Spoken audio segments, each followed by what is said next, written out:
fact that they did not follow us at once into the house, as anyone else would have done, seems to me to show that they have some sense of shame left.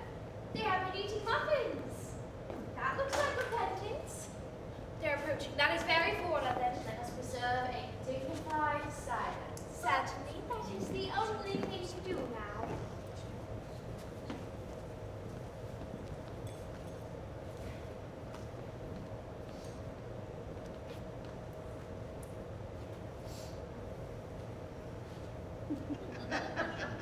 This dignified silence seems to be producing an unpleasant effect. A most distasteful one. We will not be the first to speak. Certainly not!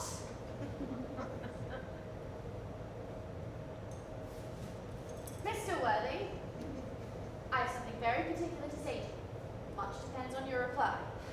Gwendolyn, your common sense is invaluable. Mr. Moncrief, kindly answer me the following question. Why did you pretend to be my guardian's brother? In order that I might have an opportunity of meeting you.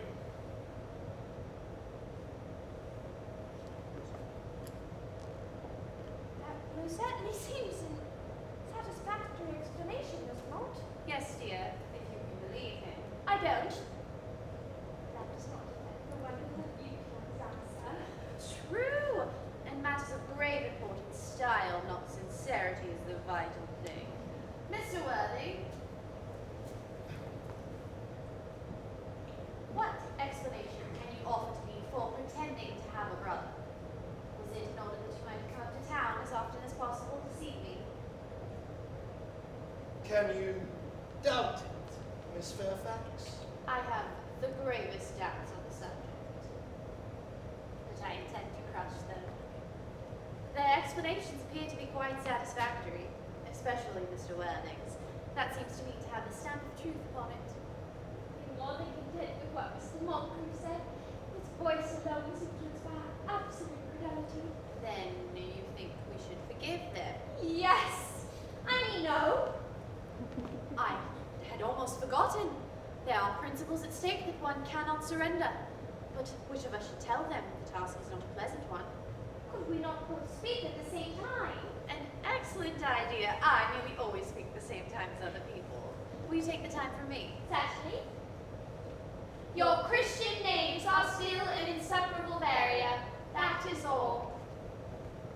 Our Christian names! Is that all? When are we going to be christened this afternoon? For my sake, you're prepared to do this terrible thing. I am. For me, you are ready to face this fearful ordeal? I am. Darling. Darling. Lady Bracknell! Good heavens! Wait, then what does this mean? Really? That I am engaged to be married to Mr. Worthing, Mamma. Sit down. Sit down immediately. Apprised of my daughter's sudden flight by your trusty maid, whose confidence I purchased by means of a small coin, I followed her at once by luggage train. Of course, you will understand that all communication between yourself and my daughter will cease immediately from this moment. On this point, as indeed on all points, I am firm. I am engaged to be married to Gwendolyn, Lady Bracknell. You are nothing of the kind, sir. But now, as regards Algernon. Algernon, Yes, Aunt Augusta? is it in this house where your invalid friend Mr. Bunbury resides? Ah! No, Bunbury doesn't live here. Bunbury is somewhere else at present. In fact, Bunbury is dead! Dead? But when did he die? His death must have been extremely sudden. I killed Bunbury this afternoon. I mean, poor Bunbury died this afternoon. Oh, what did he die of? Bunbury, he was quite exploded. Exploded? What I mean, Aunt Augusta, is he was found out. The doctors found out that Bunbury could not live. So, Bunbury died. But he must have had great confidence in the opinion of his physicians. I am glad, however, at the end that he made up his mind to some definite course of action and acted under proper medical advice. And now that we have finally got this Mr. Bunbury out of the way, may I ask you, Mr. Worthing, who is this young person whose hand my nephew Algernon is now holding in what seems to me a peculiarly unnecessary manner? That lady is Miss Cecily Cardew, my ward. I am engaged to be married to Cecily, Aunt Augusta. I beg your pardon. We are engaged to be married, Lady Bracknell. I do not know if there's anything peculiarly exciting in the air of this particular part of Hertfordshire, but the number of engagements that go on seem to me considerably above the proper average. I think some preliminary inquiry on my part would not be out of place. Is Miss Cardew at all related to any of the larger railway stations in London? I merely desire information, Mr. Worthing. Until yesterday, I had no idea there were families and persons whose origin was a terminus.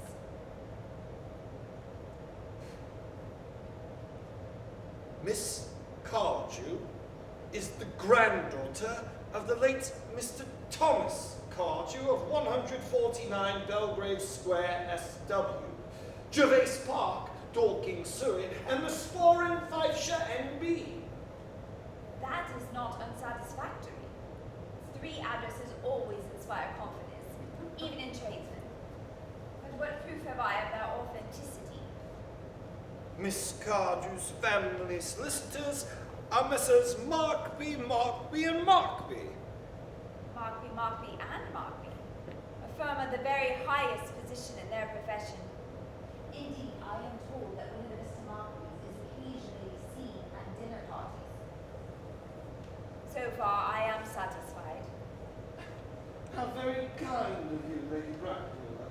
I have also in my possession, you will be pleased to hear, certificates of Miss Cardew's birth, baptism, whooping cough, registration, vaccination, confirmation, and the measles for the German and English varieties.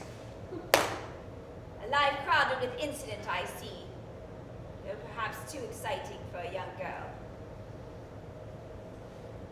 I myself do not approve of premature experiences. Now, Gwendolyn, time approaches for our departure. We haven't a moment to lose.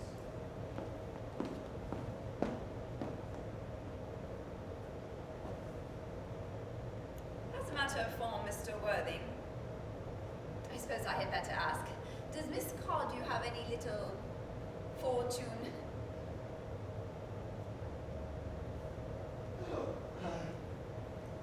Just about 900,000 pounds in the funds, that is all. Goodbye, Lady Bracknell, so pleased to have seen you.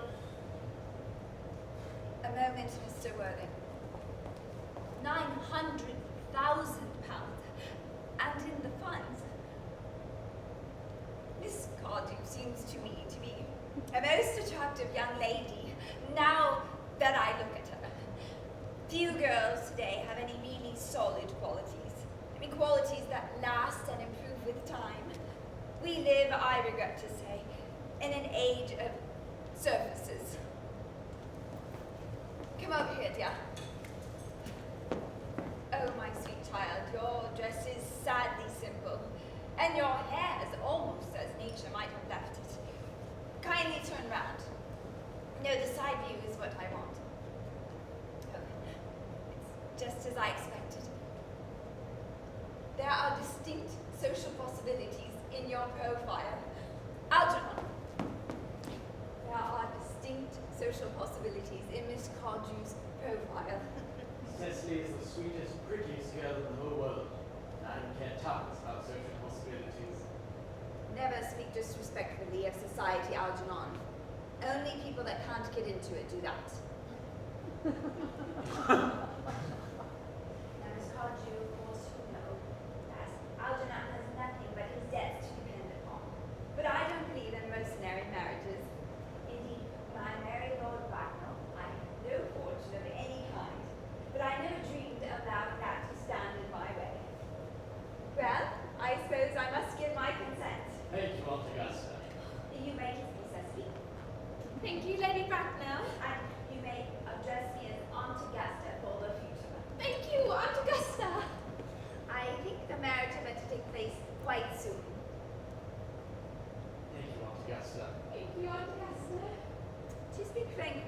I don't approve of long engagements. They allow people the opportunity of finding out each other's characters before marriage, which I think is never advisable. Excuse me, Lady Bracknell, for interrupting you, but this engagement is quite out of the question. I am Miss Cardew's guardian, and she cannot legally marry without my consent until she comes of age. That consent I absolutely decline to give. Well, upon what grounds? I mean, Algernon is an extremely, I might almost say ostentatiously eligible young man. I mean, he has nothing, but he looks everything. I mean, what more could one desire? It pains me very much to have to speak frankly to you, Lady Bracknell, about your nephew, but I'm afraid I do not approve at all of his moral character. I suspect him of being untruthful. Untruthful, my nephew Algernon. That's impossible. He's an Oxonian. I'm afraid there can be no possible doubt about the matter. This afternoon, during my temporary absence in London on an important question of romance, he obtained admission to my house under the false pretense of being my brother. Under an assumed name, he drank, I've just been informed by my butler, an entire pint bottle of my Perrier Jouet Brut 89, a wine I was specially reserving for myself. Continuing his disgraceful deception, he then succeeded, over the course of the afternoon, in alienating the affections of my only ward. He subsequently stayed to tea and devoured every single muffin. And what makes his conduct all the more heartless is that he was quite well aware from the first that I have no brother, that I've never had a brother, and that I do not intend to have a brother, not even of any kind. I distinctly told him so myself yesterday afternoon. After some careful consideration, I have decided to entirely overlook my nephew's conduct to you. That's very generous of you, Lady Bracknell.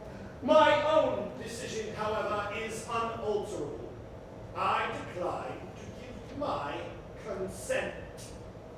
Come over here, dear. Now, how old are you? Well, I'm really only 18, but I always admit to 20 at evening parties. You are perfectly right in making some slight alteration. Indeed, no woman should ever be quite accurate about her age. It seems so calculating. 18, but admitting to 20 at evening parties. Well, it won't be very long before you are of age and free from the restraints that you did it.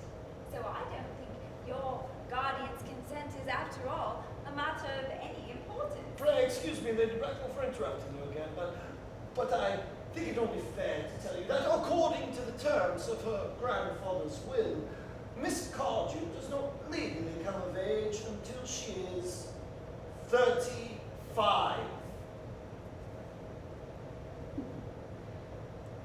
Well, that does not seem to me to be a grave objection. 35 is a very attractive age.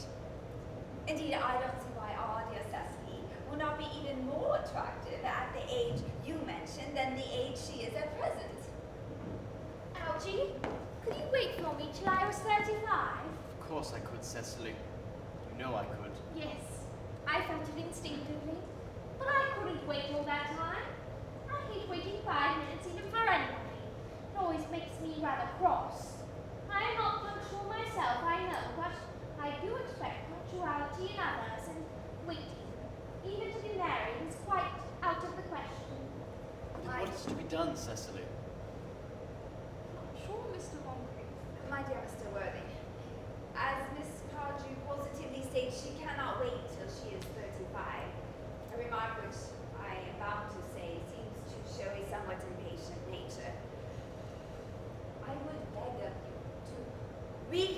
your decision. But, my dear Lady Bracknell, the matter is entirely in your own hands.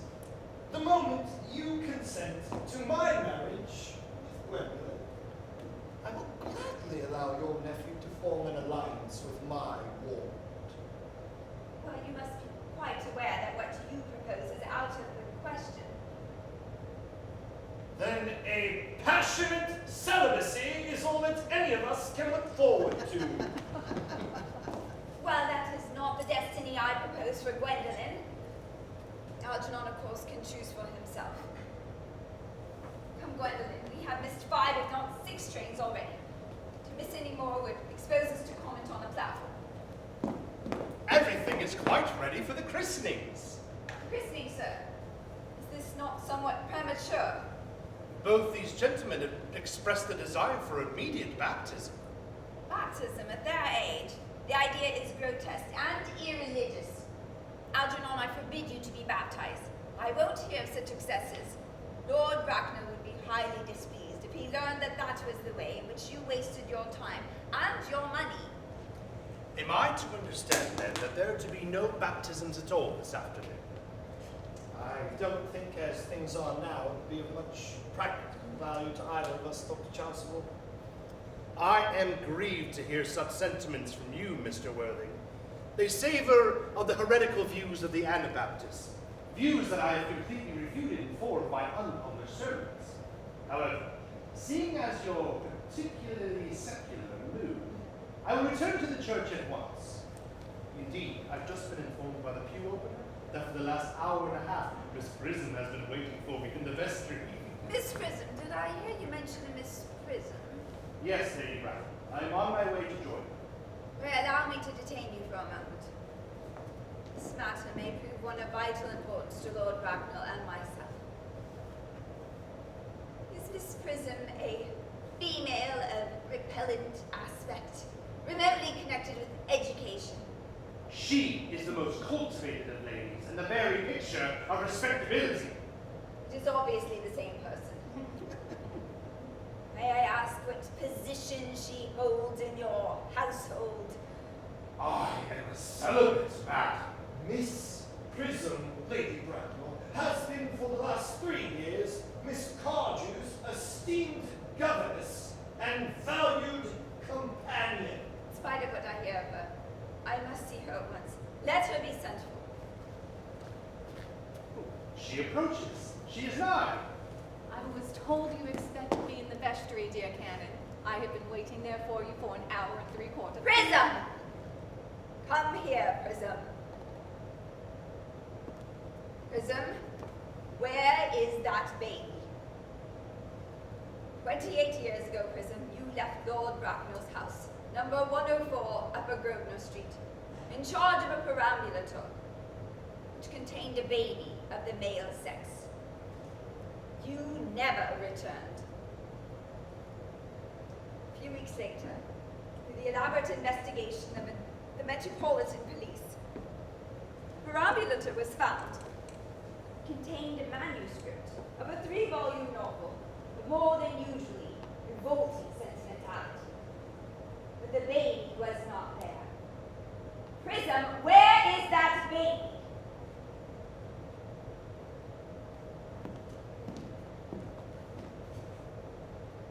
Lady Bracknell, I admit with shame that I do not know. I only wish I did. The plain facts of the case are these. On the morning of the day you mention, a day which is forever branded on my memory, I prepared, as usual, to take the baby out in its perambulator. I also carried with me a somewhat old but capacious handbag, in which I had intended to place the manuscript of a work of fiction I had written during my few unoccupied hours. In a moment of mental abstraction, for which I never can forgive myself, I deposited the manuscript in the bassinet and placed the baby in the handbag. But where did you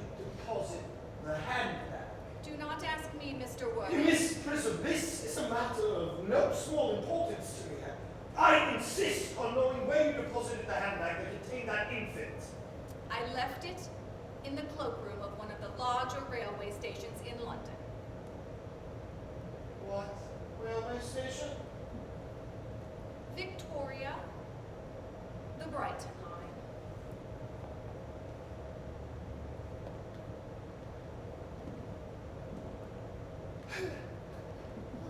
I must retire to my room for a moment.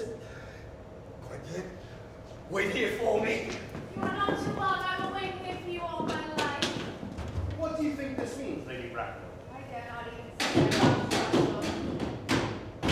I think it's hardly possible for me to say that founders of life, strange coincidences are not supposed to occur. They are hardly considered a thing. Uncle Jack seems strangely agitated. Oh, he has a very emotional nature. This noise is extremely unpleasant. It sounds like he's having an argument. Arguments are always awful. It is stopped now. I hope he comes to some conclusion. Oh, the suspense is terrible. I hope it will last.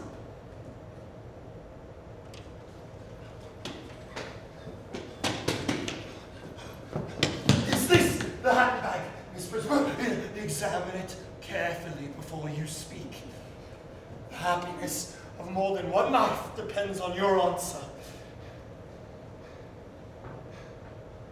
It seems to be mine.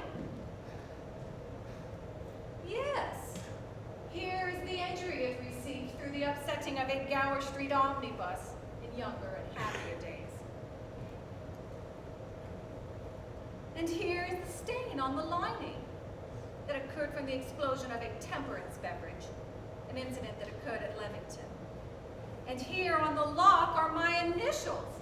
I had forgotten that in the extravagant mood I had them placed there. Well, the bag is undoubtedly mine. I am delighted to have it so unexpectedly restored to me.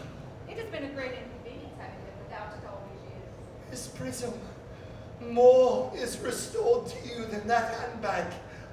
I was the baby you placed in it. You, Yes, Mother! Mr. Worthing, I am unmarried. Unmarried? I do not deny that is a serious blow.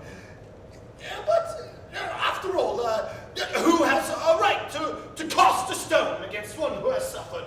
Cannot repentance wipe out an act of folly? You know, why should there be one set of rules for men and another for women? Mother, I forgive you! Mr. Worthing, there is some error. There is the lady who can tell you who you really are.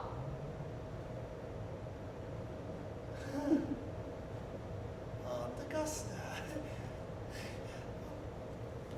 I hate to seem inquisitive, but would you kindly inform me who I am?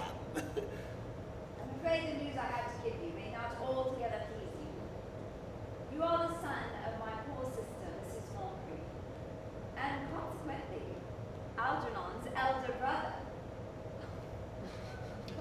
Algy's elder brother?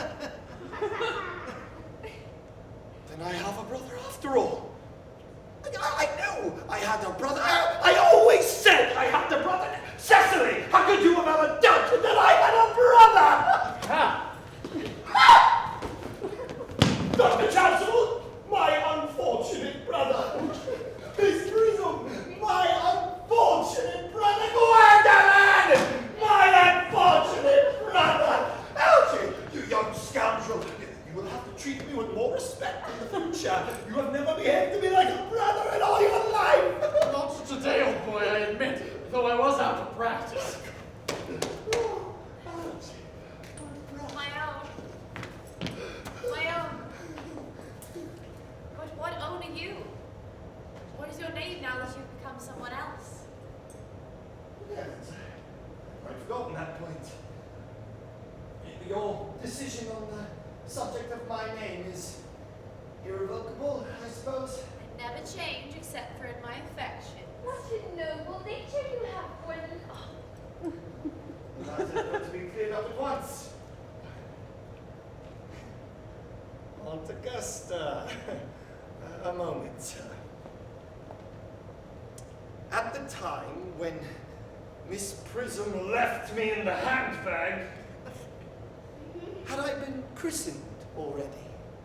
Every luxury that money could afford, including christening, had been lavished on you by your fond and doting parents. Then I was christened, that is settled now. Well, what name was I given? Pray let me know the worst. For being the eldest son, you were naturally christened after your father. Yes, but what was my father's Christian name? I cannot remember the general's Christian name at the moment, though I'm sure he had one. He was a man of eccentricities, but only in his later life. Algy, can't you recollect what our father's Christian name was? My dear boy, we're never even on speaking terms. He died before I was a year old. His name would appear in the army list of the period, I suppose, Aunt Augusta. He was primarily a man of peace, except for his domestic life. But I think his name would appear in any military directory. The army list of the last 40 years, I hear that these delightful records should have been my constant study.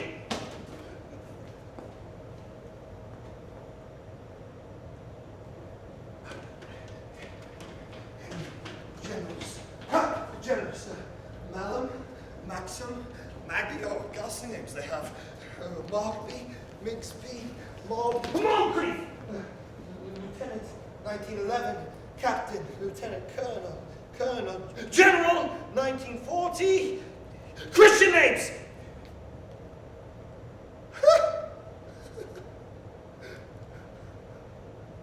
Earnest, John. I always told you that my name was Earnest, didn't I? Well, it is Earnest after all. I mean, it naturally is Earnest!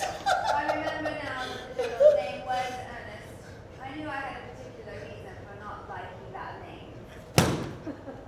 Ernest, my own Ernest. I felt from the first you could have no other. It is a terrible thing for a man to realize that suddenly all his life he has been speaking nothing but the truth. Can you forgive me? Can, for I feel you are sure to change. My own one. Leticia. Frederick, at last. Cecily, at last. At last.